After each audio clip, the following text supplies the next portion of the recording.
Right or right. Many claim they like riding, but I know that they ain't.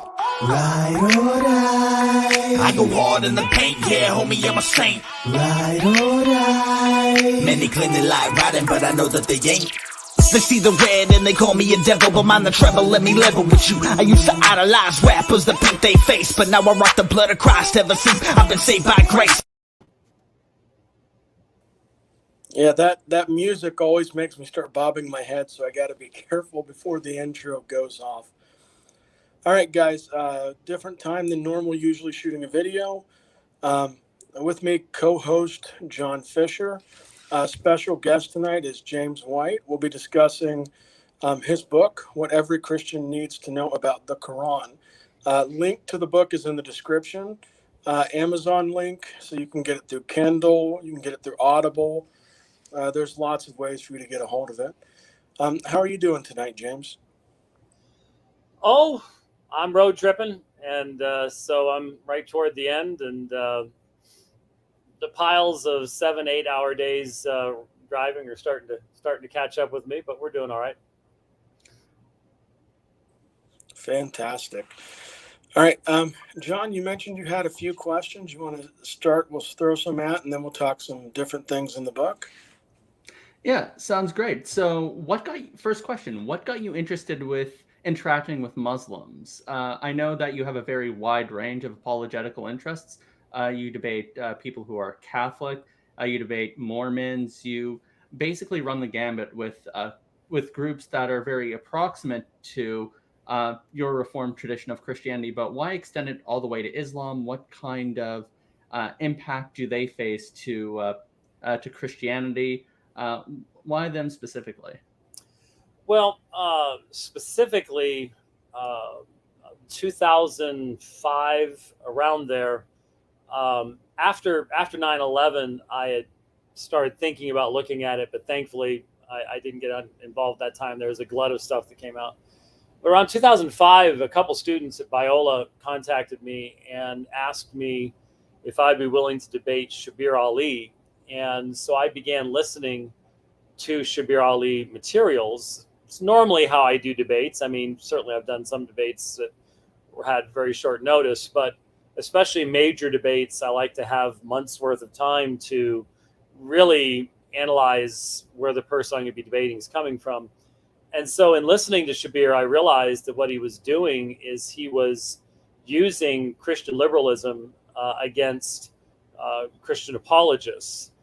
And my advantage there is that I'm a graduate of Fuller Theological Seminary. And so I had to read all sorts of left-leaning materials for that first master's degree. And so I was quite familiar with everything that Shabir was saying and knew how to respond to it. And so halfway through that debate, I think it's one of the largest Muslim debates I've done, 2,500, 3,000 people. Were in attendance. Halfway through, Shabir shook my hand and said, "Congratulations." So he knew that his approach had not worked in that particular situation, and that was one of I've lost track. I can't remember whether it's 7 or 13 times that Shabir and I have debated. We've debated in South Africa, in London, Canada, United States, all over the place. I'm not sure if even in Australia.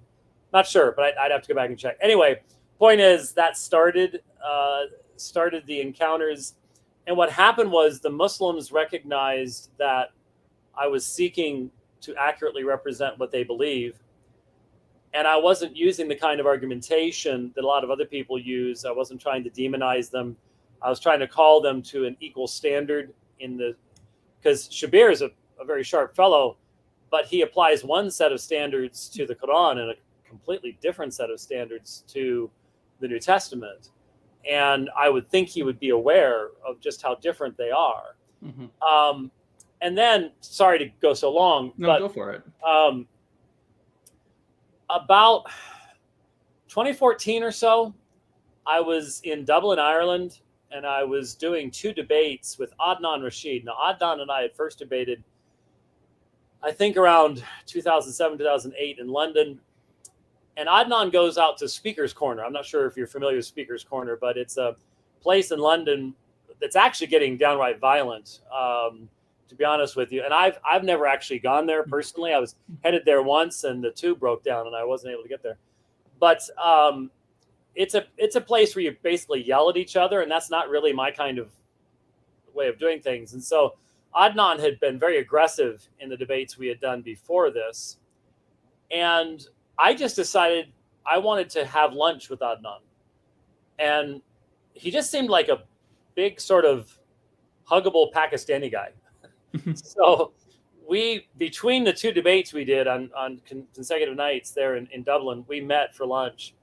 And I got to explain to him why I do what I do, and to express for him my concern for his soul and the fact that I care about him as an individual. And it completely changed that night's debate. It was like I was debating somebody else. And all of our debates since then have been very, very different.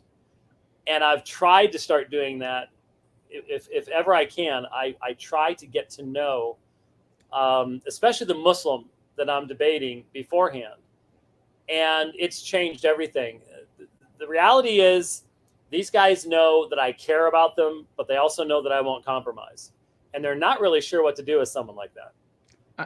I want to, thanks, and thank you for that. I also want to touch on something else you stated about them utilizing liberal scholarship or very critical scholarship of the biblical text, but they won't do that for the Quran. It's sort of like critical scholarship for thee, but not for me.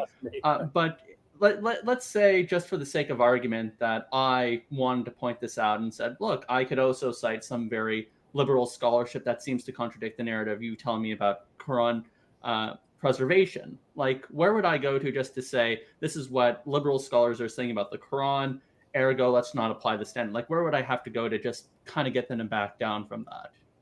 Well, there are Muslims in the West who are on the left-hand side of things. Of course, they get dismissed. They can never go back to places like Egypt or Saudi Arabia once they have made the statements that they do. But normally what I press them on is they want to say, for example, you can go a couple different directions. And one that Shabir found really difficult was he loves to go after the synoptic issues. He loves to contrast Matthew, Mark, and Luke. And he's very well read in the most skeptical of the synoptic scholars. And so in a debate we did in London, I pointed out to him that there are 4 different places in the Quran that narrate the story of Sodom and Gomorrah. And if you put them next to one another, they say different things.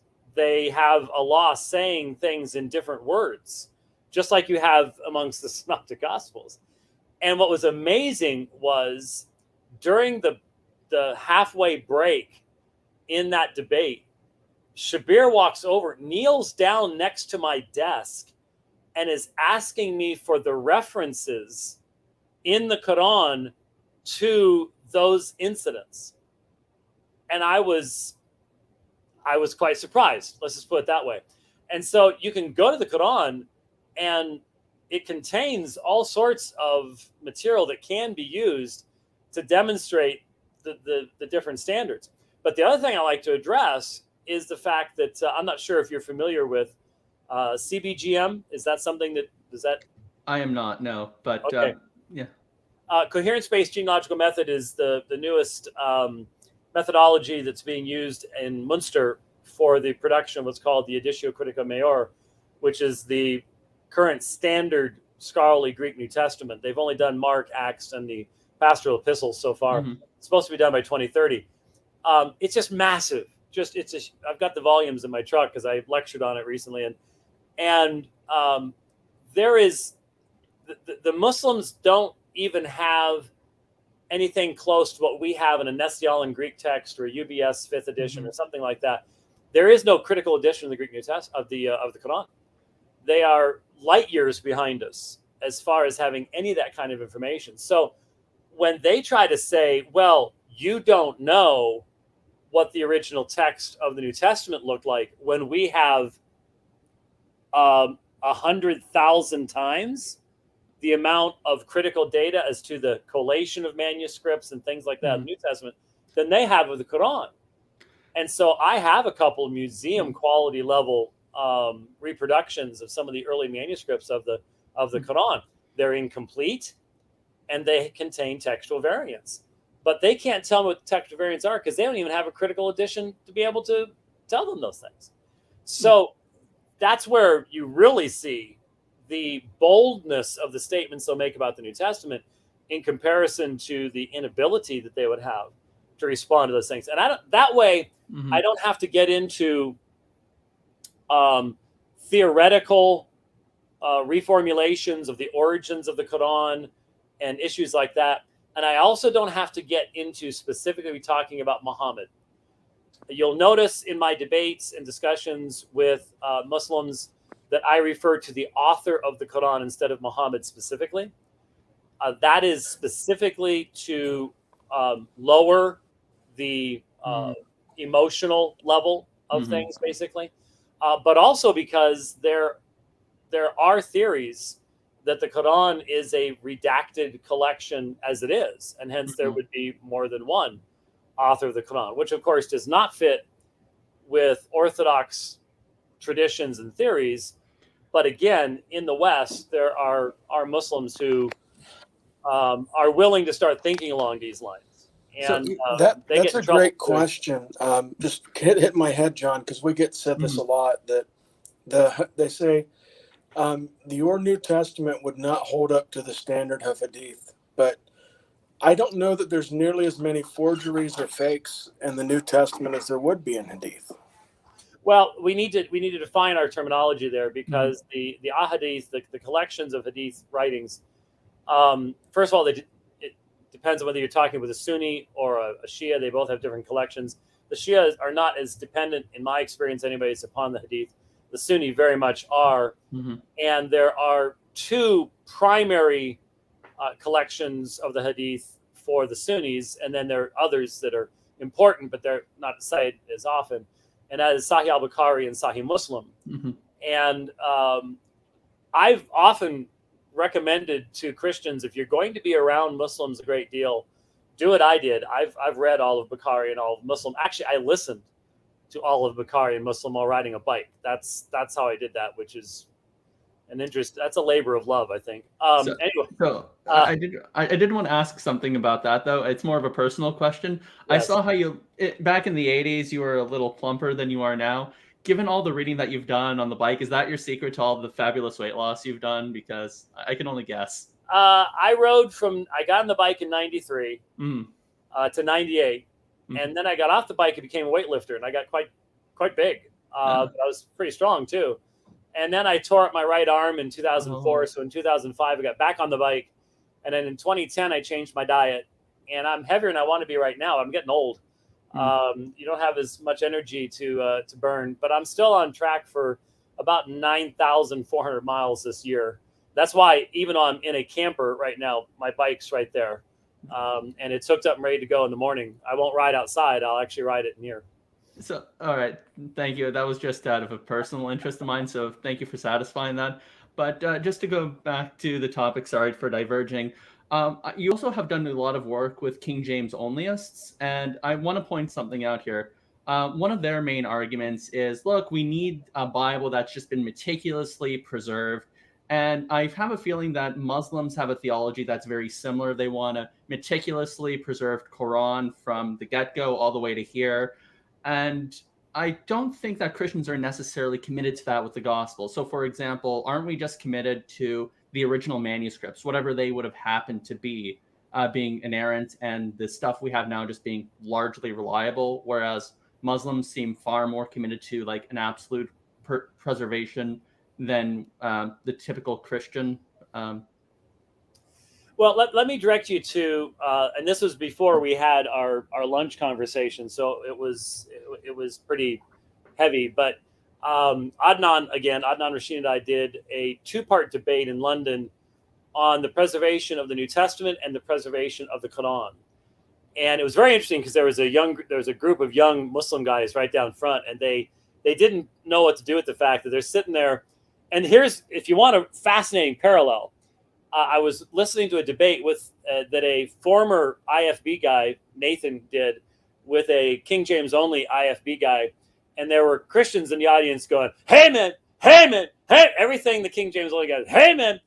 And when I was debating Adnan Rashid, right down front is this group of young Muslim guys going Allahu Akbar at everything that he says. And so at one point, I said something pretty strongly in the debate, and it's perfectly quiet. So I just looked at him and goes, "What? I don't get takbir from you?" And they're just sitting there like no one had ever hit them like that before. And again, they just didn't know what to do with it. But if you listen carefully, Adnan did exactly what you said. Mm-hmm. He, at one point, I pressed him, and he said, "Look, we can go back to Uthman's Mm-hmm. revision, and that's good enough for us." And they're all like, "Takbir, takbir, Allahu Akbar." And it is the exact same mindset. Now, where I would maybe disagree a little bit with the way you phrased it is. I do believe that the scriptures have been preserved, but they haven't been preserved in a particular tradition of the text. Mm-hmm. It's been preserved in the entire manuscript tradition. And so I do believe that I do believe in the tenacity of the New Testament text as Kurt Allen expressed it, that all of the original readings are still present in the manuscript tradition. And that's why we need textual criticism. That's why I'm excited about CBGM. Mm-hmm. If that helps us to identify those original readings with more clarity than we've been able to do so in the past. But it is the difference between the Christian perspective and the Muslim perspective is the difference between free transmission of the text, which is what you have in the New Testament, mm-hmm. and a controlled transmission of the text, which is what you have with the Qur'an. That's why I spent the amount of time in the book talking about that. That's an area that a lot of Christians just do not understand, and hence struggle to deal with Muslims when that should be one of our strengths, not one of our weaknesses. Very good. And thank you also for elucidating that distinction, because I'm not exactly sure how strong you held to how well the Bible has been preserved, because I know that you're willing to say that, yeah, things like the Yohanna comma, obviously that's not in the original manuscript. Things like the stoning of the adulteress, I don't think that was in the original manuscript, but that doesn't violate God's promise of his word. Would you that's actually something I noticed in your debate with Adnan, that he harped out like, "Oh, I'm getting James White to confess all this." Like, why isn't that a big deal to you? Well, I wrote the King James Only Controversy in 1994. I laid out my perspective there and have really defended that for a long time. But it's really the same perspective as the Chicago Statement on Biblical Inerrancy. And it's only, I think, gotten stronger as textual criticism has advanced, as I think that it has over the past 20, 30 years. And now with CBGM is advancing even more, I think, along those lines. But yeah, the method of preservation is in the widespread distribution of the New Testament texts from an early point in time, so that there is never a chance of any one group, any one man, any one group of men being able to make wholesale changes in the text of the New Testament. And that, of course, is the accusation. I mean, the New Agers say that reincarnation was in the Bible up until the Council of Constantinople, where they took it out. Well, how can anybody disprove that? Well, because we literally have manuscripts that predate the Council of Constantinople. And if there had been some type of editing of the text at a later point in time, some type of redaction, which you do have evidence of with the Qur'an, if there had been something like that with the New Testament, then as we find more of the papyri, as we found P46 and P66 and P75 and P72, then they would differ wildly from the later manuscripts. But the reality is they don't. And so that's very clear evidence that there has been no interruption in the transmission of the text, because you have multiple authors writing to multiple audiences on multiple lines at multiple times. So no one could ever control that text and make wholesale changes in it, which is what Muslims say happened, but then they struggle to say when it happened. And this is one of the strongest arguments, by the way. I want to make sure to sneak this in. I think one of the strongest arguments we have utilizing the text of the Quran is the fact that the Quran tells the al-Injil, the people of the gospel, to judge by what is contained fihi, therein. Mm-hmm. And I've checked with Arabic speakers and my Arabic tutor and so on and so forth. And there's no question that what's being said in Surah 5, 44 through 48, mm-hmm. is that the people of the gospel are to judge by what is found in the gospel. So if the words of the Quran are supposed to have any meaning when mm-hmm. they were first recited by Muhammad to the people of the book, and specifically to the people of the gospel, the Christian people, they had to possess the gospel to be able to do it. Well, we know exactly what they had in 620 to 632. Mm-hmm. We have entire full manuscripts of the whole Bible that are older than that. And so there's no time for there to have been any kind of wholesale editing or changing of the text if that's the time frame. And so some Muslims who know that say, well, no, it was before that. Well, that makes Surah 5 make no sense. Mm-hmm. But they can't tell you when, and they can't give you any type of manuscript evidence as to when. And so I think it's obvious to me the author of the Quran did not believe that the actual words of the New Testament had been changed. He believed the interpretation had been, mm-hmm. but not the actual words. And so he's on our side at that point, and that causes an apologetic problem for the Muslims. I also just want to touch on one more thing.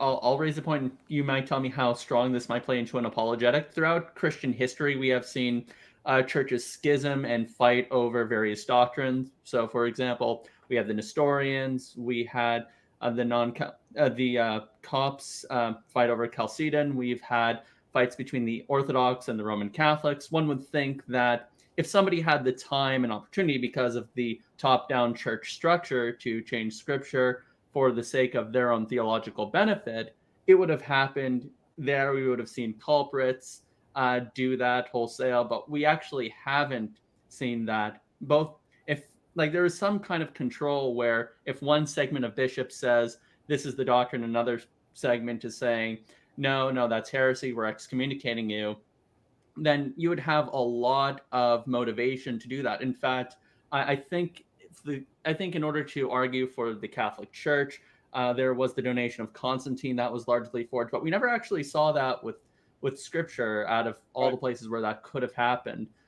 Does that kind of show that there's something in the way of the Spirit working there, or at the very least something, at least with human psychology, that where there's a system of checks and balances where bishops can catch one another just trying to change Scripture for their benefit, where Christianity has an upper hand where Islam really doesn't, with a Sunni-dominated field throughout their history? Well, there were a couple people who did try. I mean, Marcion tried, and that's why Marcion. If you were a Christian writer for almost 200 years, you broke into the business by writing a book against Marcion. I mean, that's everybody did. It must have gotten boring after a while. But Tertullian, but Tertullian and everybody else. But they didn't get very far, and I think it's because pretty much everybody realized that the scriptures were so widely distributed that attempting to change them was not actually going to accomplish anything unless you accompanied that with maybe a Montanist style claim of special revelation or something along those lines. And those groups always tended to say you couldn't marry and have children. They died out real quick anyways. So, I think that there was a recognition that the scriptures are so widely distributed that to try to actually claim that what you're coming up with was what had always been there just really wouldn't be a possible way of doing things. And when, even in modern church history, you think of Joseph Smith, he got caught. Editing the Book of Commandments when it became the Doctrine and Covenants and adding all sorts of stuff. And that was even during his own lifetime. E.D. Howe's book, Doc, in 1834, only 4 years after the founding of the church, was already documenting some of the changes that Joseph Smith was making in his revelations. And so those groups just are never consistent enough with themselves to make a run at any kind of change of scripture. And obviously after the first couple hundred years, it couldn't possibly have been able to be pulled off anyways. I think right now probably we should get to questions about the book. James, would you like to kick off with a few questions about it yourself? Yeah, we're getting really, really close to the end of that 30-minute mark, too. There's one question, because I definitely want people to go check out the link in the description. Buy the book, buy it for a friend if you have Muslim friends that you talk to. I found it useful. I'm actually going to go through it again in the next week. A lot of good concepts, but there's one that John and I have been messaging back and forth and having video chats over, and that's the Eternal Qur'an. So before we end the video, I kind of want to get some of your thoughts on that. Well, it's fascinating because I one of the last debates I got to do overseas, well, it's probably 2018, 2019, in Durban, South Africa with Yusuf Ismail, was on that subject. And I was surprised that Yusuf was not as desirous of confirming a belief in the Quran as an eternal, uncreated thing as I would expect most Sunnis to do. So I think this is also one of those westernized, non-westernized issues amongst Muslims. So in other words, Muslims from majority Muslim countries will, for example, hold the substitution theory that someone like Judas took Jesus' place on the cross. And they'll also believe that the Quran existed on a heavenly tablet and it's uncreated, that it's as eternal as a law. And that raises so many philosophical questions that it's astonishing. But the westernized Muslims that have been born in Western countries, don't come from majority Muslim countries, they're much less likely to affirm the substitution theory in regards to the death of Jesus, which they don't believe in. But they'll just go, Allahu Alam, God knows what happened. And then when it comes to the Quran as an uncreated thing, they'll say, yeah, but then when you start trying to push them on, well, how can there be something that's uncreated outside of Allah? They'll start backing away from it having any type of reality outside of just as a thought of Allah or something like that, which is not what the historical Sunni, and the Shiites don't even have that idea, but the historical Sunni understanding of that is. And clearly this is an example of a doctrine that developed over time. If they want to try to argue our theology was non-apostolic and only the result of later development, they have a bunch of things that were developments within their own theology. And that's one of the main ones, is the nature of the Quran as being uncreated, because it raises so many difficulties. You look at Surah 33 and how deeply connected it is to Muhammad's life and weird things going on in his own personal life and things like that. It just, to think that was somehow on an eternal tablet and not just by foreknowledge, that existed even before Allah created or even thought to create. It just doesn't, it's very, very difficult to make any kind of philosophical sense out of that at all. So from what I understand, at the very least, the most charitably constructed, and as you said, historically speaking, it's contentious how it is in its original state as a book external to God. But if it is something which is internal to God, let's say it is a thought in God's mind, then I do think that there still remains a few issues. So the most charitably I can say is this: every physical copy of the Quran, every book, every memory in the mind of an individual human being, any auditory recitation of the Quran would be its physical expression or manifestation, but it exists eternally in God's mind as a thought. And because of that very reason, we could always ask the question, okay, if these Qurans just express the eternal thought, then what happens when we look upon surahs that have parts that have gone missing? Like, there are 2 hadiths that point out that a surah about stoning adulterers was a part of the Quran originally, but now they don't have it anymore. Abrogation. Yeah, it's an abrogation. So here we have either a part that's been abrogated and hence is no longer expressed, to which we could ask, is the Quran really preserved? Because there's an eternal Quran with that unexpressed idea, but because every Quran doesn't have it anymore, it's lost. And at most we have a paraphrase of what it says in a hadith. It's not even expressing the idea, it's just paraphrasing it. If speaking the Quran in English doesn't render it a Quran or an expression of the Quran, I don't see how a paraphrase can do it any better. So it seems to also bring up a certain tension with the idea that the Quran really has been preserved, and we are either going to have to deny that it is eternal, and hence God can just alter it at any point he wants, or you're going to have to say, yeah, part of it has been lost, in which case we could ask, what does this really say about the whole preservation narrative? I think the problem that the Muslims are facing is the reality that they're facing the same problem that Mormons faced after Joseph Smith and Brigham Young, because during their days, you've got revelation coming and stuff like that, and then it stopped.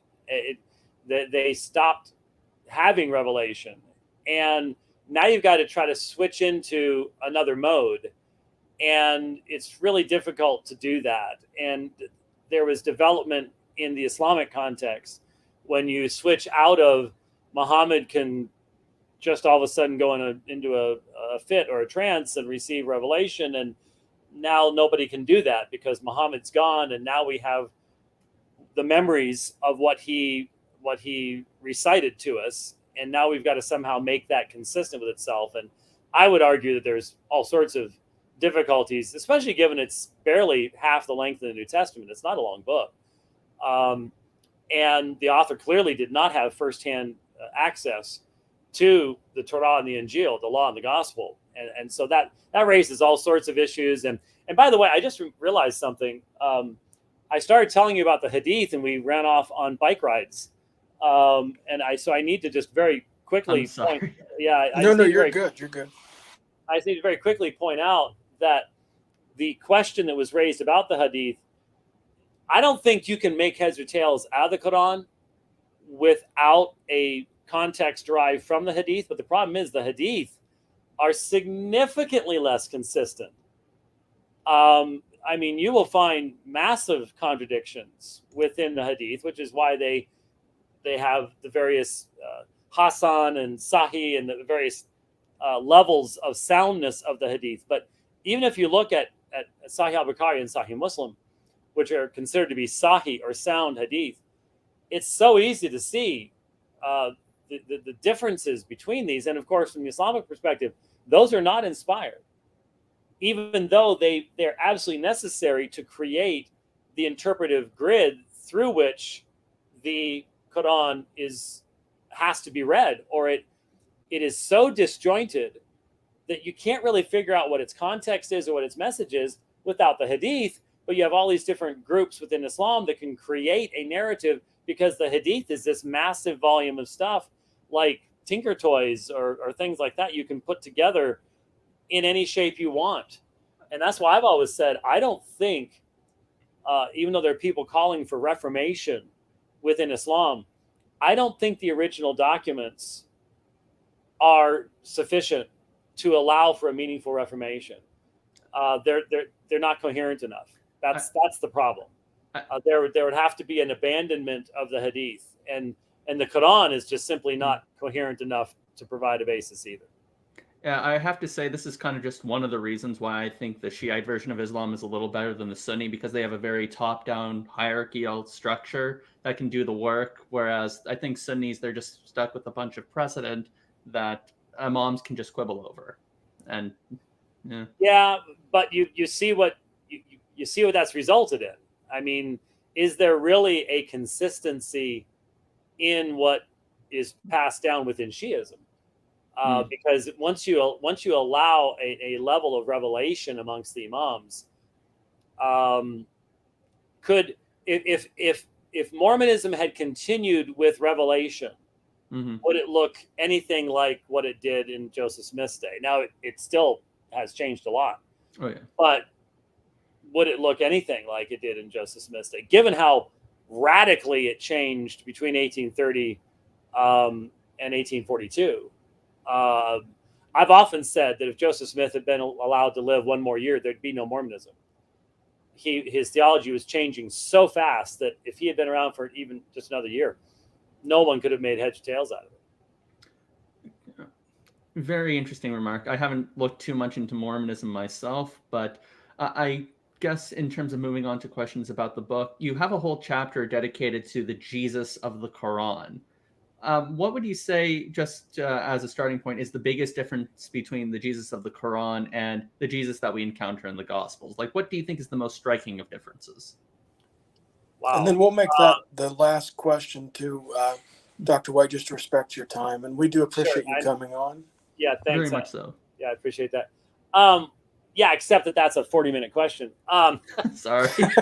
I know how to pick them, don't I? Yeah. That's a great plug for the book, though, because it is, but there does need to be some response. The author of the Quran had very, very little knowledge of the biblical Jesus, and it was completely oral, very fragmentary. That's why one of the things that's most useful in talking to Muslims is just simply to get them to read a gospel. In fact, get them to read Mark. They have an automatic bias against John. Get them to read Mark. The mark of the Jesus of Mark is fantastically exalted. I mean, listen to his response in John 14 to the high priest. He weaves together Daniel 7 and Psalm 110, and high priest tears his robes. You've heard the blasphemy, because he's just identified himself as the Son of Man, who's presented before the Ancient of Days and is given rulership over the entire created universe, which the Muslim Jesus could never do. So the Muslim Jesus, one and I quoted him in the book.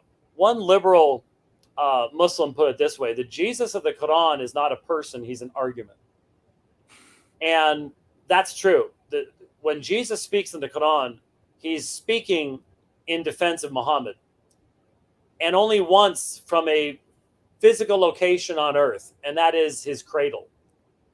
So Muslims just have this ethereal, unreal idea of a Jesus concept they could never really love or even understand. And that's why getting them to read the Gospels and find out who the real Jesus was is just fantastically important and necessary. And I'll close with this. I was teaching in Samara, Russia in January of 2019. It was 28 degrees below zero. The snow drifts, and I'm from Arizona. The snow drifts are like 6 feet tall. And we're taking a cab to where I'm going to be lecturing and teaching. And I'm sitting in the back, and my translator is a dear friend of mine who's translated a number of my books into Russian, is sitting up front with the cabbie. And the cabbie's a Muslim medical student. And so they start talking up front. And Nick, my translator, says to him, tells him who I am and what I'm going to be, because I'm lecturing on Islam at the school. And so he starts asking me questions through Nick. And basically he said, well, if you've read the Quran, how can you not believe it? And my response was, because the author of the Quran had no idea who the biblical Jesus was. Mm-hmm. And he was stunned. And I said, and when I said, well, I really wish you would read the Gospels, at least read the Gospel of Mark.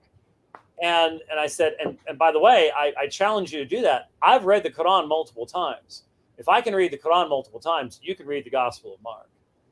And he was like, yeah, in Russian. And so that was an excellent way, I think, to turn that around, because some Muslims will try to say, we're the second largest religion in the world that teaches people to love Jesus. But the reality is that the Jesus of the Quran is an argument, and you can't really love an argument, not the way you love a person. And so that's a key element of it. I go into much more depth on that in the book. To be fair, some Muslims really do love the logical problem of the Trinity. So there you go. That's right. All right. Well, once again, thank you, Dr. White. Thank you to my co-host, John Fisher. I'm going to kick the outro. Once again, thank you for those watching tonight and those watching tomorrow after church. I go hard in the paint, yeah, homie, I'm a saint. Ride or die.